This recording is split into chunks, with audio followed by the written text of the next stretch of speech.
Bine v-am găsit, dragii mei din Zodia Berbec, oriunde v-ați afla. Iată-ne ajungi la o nouă lectură interesantă și avem lectura pentru marea aliniere planetară care va avea loc în data de 28 februarie. Cei care mă urmăriți deja știți că am mai făcut o lectură atunci când am avut 6 planete aliniate, la cele 6 se mai adaugă și Mercur. Așa că vom avea o aliniere de 7 planete, o aliniere care va mai avea loc peste destul de multe generații, undeva la 500 de ani, 5 secole, așa că este un eveniment astronomic, astrologic unic, pe care multe generații nu îl vor mai prinde. Acest eveniment va mai avea loc abia în anul 2492. Despre ce este vorba? Această aliniere este o ocazie unică de a manifesta dorințe. E ca o oportunitate de a cere Universului: asta este ceea ce îmi doresc. Este adevărat că zodiile de apă, Rac, Pești și Scorpion, vor simți un pic mai acut această puternică energie pe care Universul ne trimite. Și aș spune că toată această aliniere este ca o invitație din partea Universului de a reflexiona, de a lăsa în urmă ce nu vă mai servește și în acest fel de a deschide calea către noi oportunități, către noi începuturi, către noi șanse. Câteodată Universul ne vorbește prin mai multe forme și această paradă planetară e o aducere aminte că mereu e loc de mai bine, mereu e loc de a crește, de a ne dezvolta și de a visa la lucruri mărețe. Care sunt cele 7 planete? Păi îl avem pe Venus care ne îndeamnă să ne punem în ordine, poate relațiile din dragoste, sau să ne punem în ordine aspectul nostru fizic, sau e momentul să acționăm, da? E momentul în care trebuie să ne punem la treabă, din punctul ăsta de vedere, atât relațional cât și ca aspect fizic. Marte vine cu acel îndemn puternic, cum am mai spus, de a acționa. E momentul să luăm inițiativă și mai ales pe planul profesional al carierei și cumva pentru unii dintre voi poate e momentul să acționezi în ceea ce privește o anumită pasiune, un anumit hobby pe care tot l-ai amânat de ceva vreme. Jupiter, de asemenea, ne îndeamnă să începem lucruri noi. Acum este momentul să fim expansivi, să facem ca lucrurile să se dezvolte și mai mult. Saturn se pare că ne va ajuta să ne organizăm un pic mai bine și să punem baze solide la proiectele noastre, să construim acea bază solidă la oricare proiect pe care noi vrem să-l punem în practică. Uranus se pare că vine cu îndemnul de a ieși din zonele de confort în care ne-am blocat, poate unii dintre voi, să ieșim din acele obișnuințe, din acea rutină care nu ne mai folosește, să ne ducem către necunoscut, să explorăm lucruri noi. Desigur, Neptun vine cu intuiție, așa că visele vor fi foarte puternic influențate în această zi cu predilecție, așa că ar trebui la modul literal să vă ascultați inima, să vă ascultați intuiția. Și nu în ultimul rând, cea de-a 7-a planetă care s-a alăturat acestei salbe de 6 pe care le-am enumerat un pic mai înainte, și l-avem pe Mercur, care vine cu maniera în care vom comunica, cu maniera în care ne vom relaționa cu ceilalți. Acest Mercur va aduce un puternic impact emoțional care cumva vă va ajuta sau ne va ajuta, dar mă includ și pe mine, nu? Și pe mine mă va afecta într-un fel sau altul, dar care ne va ajuta să relaționăm mai empatic. mai emoțional. Cumva vom fi un pic mai sensibili în această perioadă și inclusiv atunci când ele se vor alinia pe 28 februarie, dar vom fi un pic mai sensibili, iar asta poate aduce câteodată atât mici nemulțumiri, tocmai că vom fi mai sensibili și poate vom avea reacții un pic mai necontrolate, dar de asemenea și lucruri bune. De ce? Pentru că vom avea acea formă mai bună de a îi înțelege și pe ceilalți. Este adevărat că zodiile berbec, la fel ca și voi, rac, scorpion, pești și săgetător, vor fi un pic mai afectați sau vor simți un pic mai accentuat acest fenomen pe care îl aduce Mercur. Acum, dragii mei, toți cei care aveți Soare, Lună, Venus, ascendentul în zodia berbec, această lectură este de asemenea și pentru voi. Și am o rugăminte, dragii mei, pentru că sunteți foarte mulți și este totuși o lectură generală, vă rog din suflet să realizați că voi sunteți stăpânii propriei voastre vieți, așa că luați decât acele mesaje care rezonează cu voi, iar restul lăsați-le să zboare în univers, pentru că sigur sunt pentru alte energii, alte persoane care, într-o mai mică sau mai mare măsură, au o legătură cu zodia berbec. În ceea ce vă privește pe voi, dragilor, toată această salbă de 7 planete de care avem parte, suntem norocoși și de care avem parte, pentru voi în mod special se pare că veți primi un puternic impuls energetic. Planeta voastră, Marte, se găsește în pești, iar asta îți va transmite vibrații foarte bune. Cumva veți fi un pic mai calmi și cumva vă veți putea concentra mult mai bine pe anumite proiecte noi. Sau poate că veți aborda cele existente, dar cu o energie reînnoită și o energie un pic mai calmă, care vă va ajuta. Așa că este pozitiv. Haideți să vedem, dragii mei, ia uite ce s-a întors, cam care este energia voastră în acest moment. Și avem moderația, exact ce vă spuneam, moderația și echilibru. Avem numărul 25, un 25 care prin reducere ne dă un 7, îmi vorbește de înțelepciune, îmi vorbește de inteligență, îmi vorbește de hotărâre, de o evaluare și o gândire foarte profundă. În același timp, pentru unii dintre voi, ne vorbește de spiritualitate. Cum de asemenea de multă intuiție, de un puternic simț de observație și eu aș spune că ne vorbește în primul și în primul rând de o creștere la nivel spiritual, cum de asemenea și o binecuvântare de care voi aveați nevoie. Ce ne spune în sine această carte, Moderația? Îmi spune în felul următor. Există ceva acolo pe care tu ești sigur sau sigură că nu trebuie să mănânci. Avem aici o doamnă care stă în fața unei mese și are mai multe produse alimentare, da? Ești sigur că există ceva acolo pe masă pe care nu ai voie să-l mănânci? Încearcă să mănânci sănătos, încearcă să mănânci gândindu-te la ce este bun și la ce nu este bun pentru tine.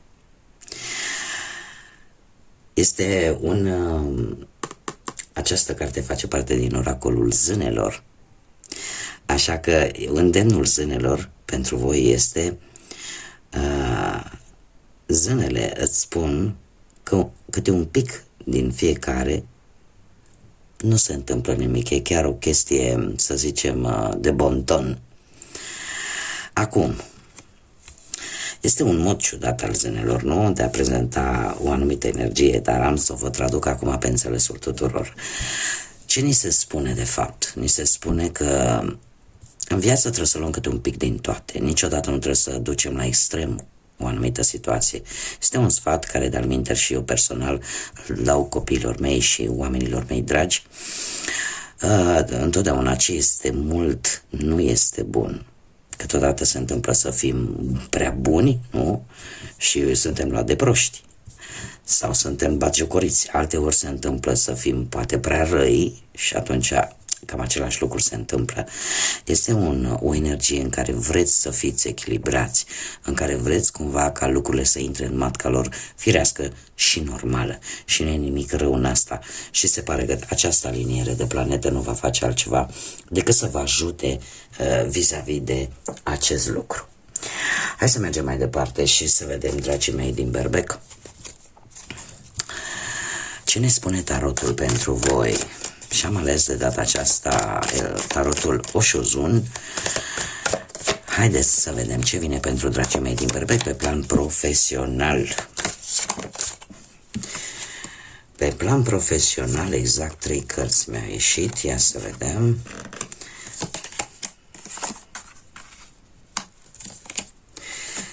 Da, dragii mei. Dragii mei, cu ceva timp în urmă ați descoperit că cineva a purtat o mască. O mască, sau poate că a vorbit mult și n-a făcut prea multe. Sau poate că ați traversat o perioadă în care poate șefii voștri nu au avut așa multă încredere în voi și nu pentru că ați fi greșit voi cu ceva, ci pentru simplu fapt că cineva a purtat o mască, cineva a încercat să vă denigreze, poate, și în felul ăsta încrederea a avut de suferit. Cei care poate căutați un job, aș zice că unii dintre voi ați încercat să căutați în contacte vechi, parcă n-ați avut încredere în promisiuni recente sau în prietenii recente. Cum de-al minteri, cei care poate aveți propria firmă, ați avut așa niște angajați care v-au cam tot purtat sâmbetele, v-au creat ceva probleme. În prezent, trebuie să vă spun că lucrurile cumva încet parcă au intrat în matca lor. De ce? Pentru că să apar noi șanse, ori de avansare, ori de găsirea unui nou job. Cert este că în prezent vorbim de un mesaj pozitiv, un mesaj care îți spune că lucrurile cumva încep să se miște din punctul ăsta de vedere profesional. Viitorul apropiat vine cu acest 5 de cupe care îmi spune că există ceva care vă trage din trecut, ceva din trecutul vostru cumva încă vă ține în loc, sau e posibil ca anumite mici întârzieri sau o anumită eroare la ore, da, atunci când voi le declarați și care lucrați pe ore, poate, sau chiar la bănuți, sau e posibil ca o anumită promisiune cumva să se anuleze. O promisiune poate de un job sau o promisiune care are ceva legătură cu cariera voastră profesională. Și cum nu pot să vă las așa, haideți să mai punem o carte să vedem. Da. Se pare că lucrul ăsta o să-l vedeți. O să-l vedeți și trebuie să vă mai zic ceva. Chiar dacă e posibil ca cineva să vă înșele așteptările și, nu știu, să descoperiți chiar pe pielea voastră că de fapt lucrurile nu vor sta așa cum vi s-au promis, totuși avem acest as de spade care mie îmi vorbește despre claritate, îmi vorbește despre, pentru unii dintre voi, despre o activitate care nu are nimic de văzut cu ce făceați voi înainte. Da, este o schimbare, tocmai pentru că cineva nu se va ține de cuvânt sau poate parțial să vă fi promis ceva și promisiunea să nu fie întru totul îndeplinită. Cert este că în următoarea perioadă e posibil pentru unii dintre voi să începeți o activitate pe care voi nu ați făcut-o până în prezent sau vedeți mult mai clar cum stă situația, aveți siguranța că ceea ce voi faceți este corect, așa că puteți începe poate să abordați un nou stil de viață sau un nou proiect din punctul ăsta de vedere profesional. Haideți să vedem cu banii cum stați, dragii mei din Berbec, în următoarea perioadă.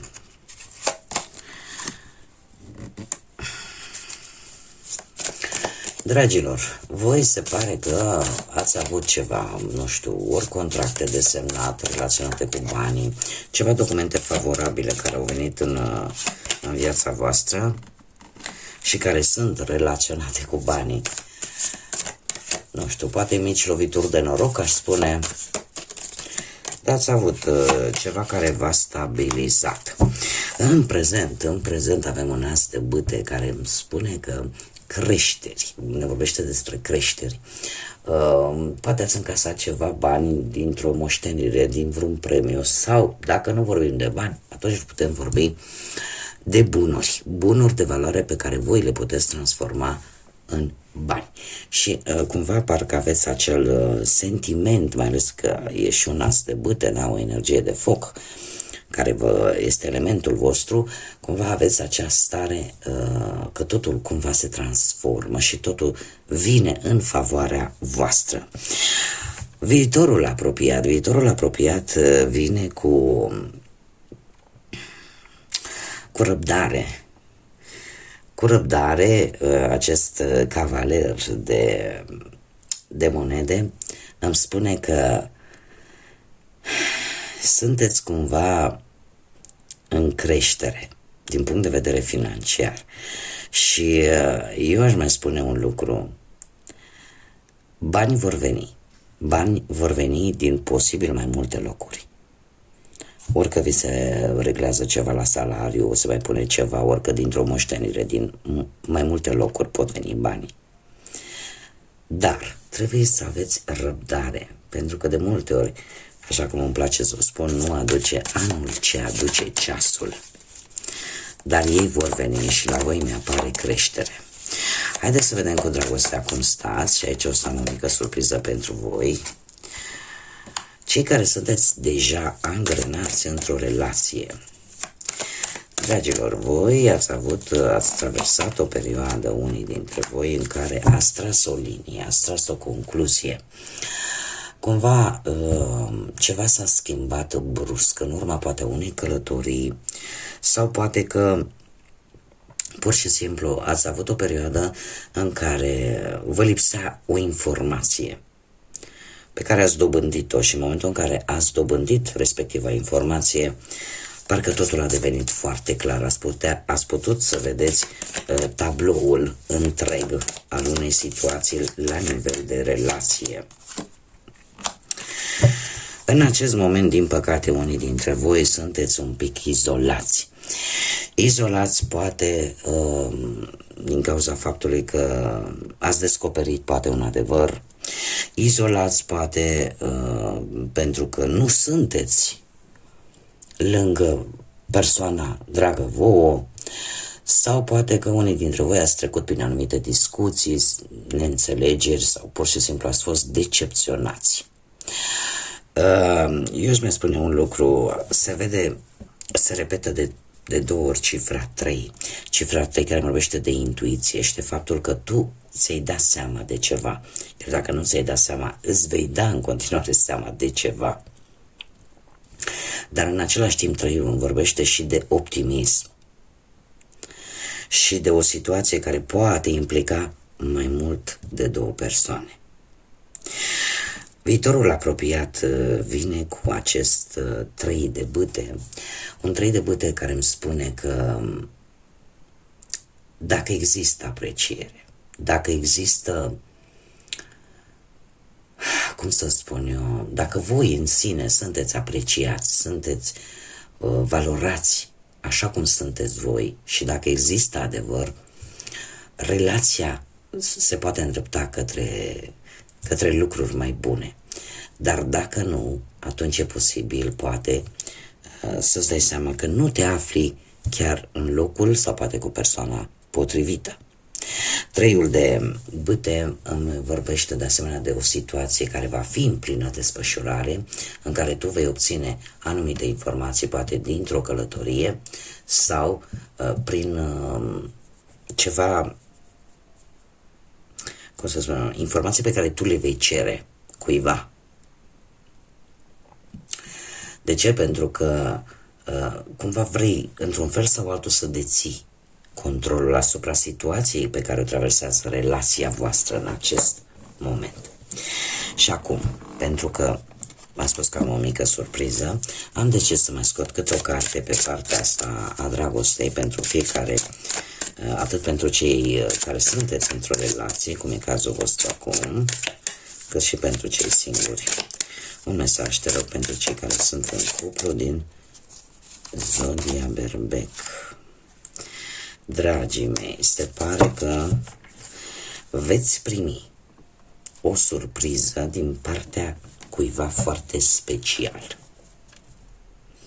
Este și care va, nu știu, vă va da așa un pic peste cap. Îmi apare un cadou din partea cuiva special pentru voi. Haideți să mergem mai departe și să vedem. Cei care sunt singuri, singuri în urma poate a văduviei, singuri în urma divorțului sau poate a simplului fapt că nu ați reușit voi să vă găsiți pe cineva sau poate chiar ați trecut printr-o separare. Ei, dragilor, avem un as de monede care îmi spune că într-un trecut nu foarte îndepărtat se pare că s-a simțit un pic așa iubirea în aer. A fost foarte aproape de voi și asta v-a făcut să fiți mai optimiști, dar cred că cel mai important v-a făcut să fiți dispuși la schimbări. În momentul actual avem condiționări, trebuie să vă spun, am mai multe variante aici. E posibil ca cineva să nu pară, să nu fie realitate ceea ce pare a fi. După cum bine vedem aici, avem un leu în blană de oaie. Așa că mare atenție. Ce ar mai trebui să știți? Alții dintre voi e posibil ca să fiți atrași decât la nivel chimic vis-a-vis de această persoană. Nu știu dacă Zodia Capricorn vă spune ceva. Zodia Capricorn și Zodia Gemeni. Sau Zodia Gemeni. Cert este că există într-adevăr o atracție foarte mare între voi, o chimie foarte mare. Dar cumva parcă nu există o implicare emoțională, cel puțin în acest moment. Iar viitorul pentru voi, dragilor, cu îndrăgostiții, îmi spune că în următoarea perioadă va trebui să luați o decizie importantă. Ori poate că va trebui să faceți un compromis important, ori poate că va trebui să faceți o schimbare importantă. Cert este că decizia vă aparține și este o decizie, mare atenție pentru unii dintre voi, între două persoane. Ce aș putea eu să vă spun că această decizie voi o veți lua cu inima. Nu o veți lua neapărat bazat pe logică sau pe rațiune. Acum, haideți să vedem care ar fi mesajul sau surpriza pentru voi mai degrabă. Și avem zona amicilor. Se pare că de cine sunteți voi atrași, ori poate e cineva la locul de muncă, vreun coleg de muncă sau o persoană cu care voi ați fost probabil amici, prieteni o perioadă de timp, sau poate că una din aceste două persoane vrea să iasă din această zonă a prieteniei și să aștepte mai mult de la voi. Să vrea un pic mai mult. Pentru că există, încă o dată mi se repetă, există atracție fizică foarte mare. Deocamdată nu vedem sentimente, dar există o atracție fizică foarte mare. Și acum un mesaj general pentru voi, dragii mei din Berbec, pentru această următoare perioadă a acestui eveniment magnific și unic. Și avem primul pătrar de lună însăgetător care ne spune: crede în norocul tău, sau mai bine spus, crede în șansa ta. Acest mesaj vorbește tare mult de a te aventura către noi, ținând cont că este primul pătrar în Săgetător. Săgetătorul este o energie entuziastă, cu multă sete de aventură, cu multă sete de cunoaștere, așa că sunteți cumva împinși să credeți în șansa voastră și să nu vă dați înapoi, să fiți deschiși către nou și către toate schimbările care vor apărea în viețile voastre. Pentru că cu atât de multe evenimente astrale, astrologice, de care vom avea parte de-a lungul acestui an 2025, am început în forță, continuăm în forță, trebuie să vă spun că va fi un an pe care nu-l vom uita multă vreme, indiferent de ce zodie vorbim. Și cum v-am mai spus vis-a-vis și de planeta Mercur, veți fi ușor mai empatici, veți comunica, ca să zic așa, și vă veți relaționa un pic mai emoțional decât o faceți în mod normal. Bun, dragii mei, cam aceasta a fost lectura pentru voi. Eu vă mulțumesc pentru atenție ca de obicei și vă invit pe toți cei care încă nu v-ați abonat să o faceți. Eu vă aștept cu mare drag aici. Cum de asemenea mulțumesc încă o dată tuturor celor care prin mesajele voastre, prin like-urile voastre, prin distribuirile voastre, colaborați și sprijiniți acest proiect minunat pe care eu l-am deschis aici pe YouTube. Dragii mei, până data viitoare, când ne vom reîntâlni, și trebuie să vă spun că următoarea lectură va fi lectura pentru luna martie, lectura generală, dar până atunci eu vă doresc să profitați din plin de toată această energie puternică, universală. Puneți-vă dorințe, cereți universului lucruri care vă lipsesc. Gândiți pozitiv și nu lăsați ca nicio energie negativă să vă perturbe spiritul și mintea. Până la următoarea lectură, numai bine vă doresc să aveți parte de multă lumină, atât în suflete cât și în gânduri și, desigur, ca de obicei, să fiți iubiți, dragilor.